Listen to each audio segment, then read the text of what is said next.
presentation is on how to deal with cultural appropriation, and I'm Kayana. I'm a Trinity. I'm Taylor. I'm Isaiah. So, white people and cultural appropriation. So, 7 out of 10 times when cultural appropriation happens, it is usually done by white people. An example of this is Kim Kardashian with her tribal braids, and she was corrected and told that who it was done by. It was done by the Fulani tribe, and she continued to say that it was the actor who she got it from for 9 years. And this is the braids that she got, and this is the actress that she said she got it from. Why is it important to understand cultural aspects of culture? Culture is a strong part of people's lives. It influences everything you do, whether you realize it or not. It influences humor, values, hopes, worries, and more. Why is cultural appropriation a problem? Cultural appropriation is a problem because it continues to oppress the non-dominant culture. When a dominant group continues to steal aspects of the non-dominant culture, it economically oppresses and takes a disadvantage of the culture. Cultural appropriation in fashion. The good side of fashion and cultural appropriation is when you wearing certain clothes from a culture, and it's basically you're appreciating the culture and promoting it. A bad side is when you take clothes and it's like you're disrespecting them. For example, Gucci took the traditional turban from the Sikh community. The Sikh community found this very disrespectful because the turban is an article of faith. Why do people cultural appropriate? Cultural appropriation happens so much that sometimes it goes unnoticed. When people do notice it, they call it racist, but most of the time they actually don't know any better. I think social media has a big part to play in cultural appropriation because social media is basically just a bigger way for people that are guilty of cultural appropriation for it to be seen by millions. And a lot of people that do it don't know it. Like Miss Washington right here, she clearly states that she was uneducated and unknowing that she was guilty of cultural appropriation, just like your average person. Um, um, Okay, I had the history of cultural appropriation, and when I looked up the history of cultural appropriation, I found a lot of things on blackface. And like blackface is technically where white actors or non-black people dress up, well, make their face darker, and they do something to their hair, try to make it look messy or nappy or whatever, and they make fun of them and have shows for like entertainment that makes them seem ignorant, like lazy, just a bunch of negative things. And this is important because it's hard to understand like why cultural appropriation is so offensive if you don't know the history of it. So, cultural appropriation does not have a definite solution to solve it, but there are ways to minimize it from happening. And we feel that our team solution could be that education.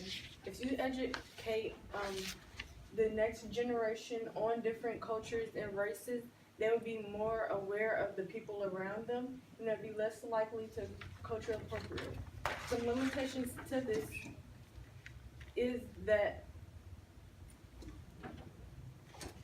parents may not want their children to be aware of different cultures. They might have stereotypes associated with it, and so they might not want their kids around it, and their environment could put negative stereotypes in their head, which will will not help them in school if they're learning about it.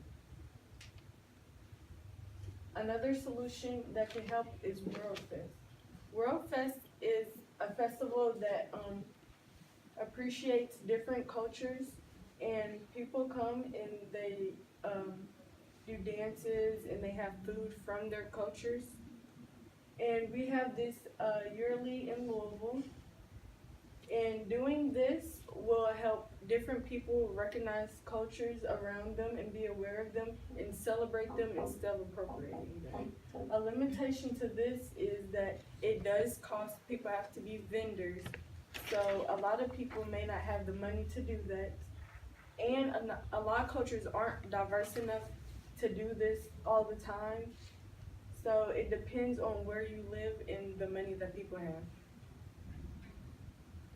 And a final solution is getting rid of redlining will help cultural appropriation a lot. So redlining is a systematic denial of services because of your race, neighborhood, or community. And this is done through stuff such as banking, supermarkets, and healthcare.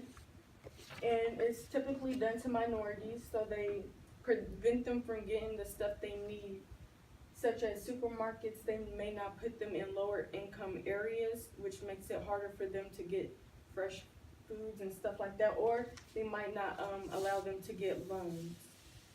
So a limitation to this is that people in power, they may not want to be integrated with minorities or different cultures. And this has been going on for decades, so it would take a lot to get rid of it and prevent it from happening. Okay, thank you very much. All right, I'm gonna ask you all a few questions. All right, let's start with Isaiah. Isaiah, give one specific way your thinking changed as a result of learning about Taylor's findings. Her historical perspective really helps me get a better understanding of what cultural appropriation is, which ended up helping me with my social media perspective. Okay, thank you. Taylor, what is a way in which your team's resolution makes you think differently about your own individual research?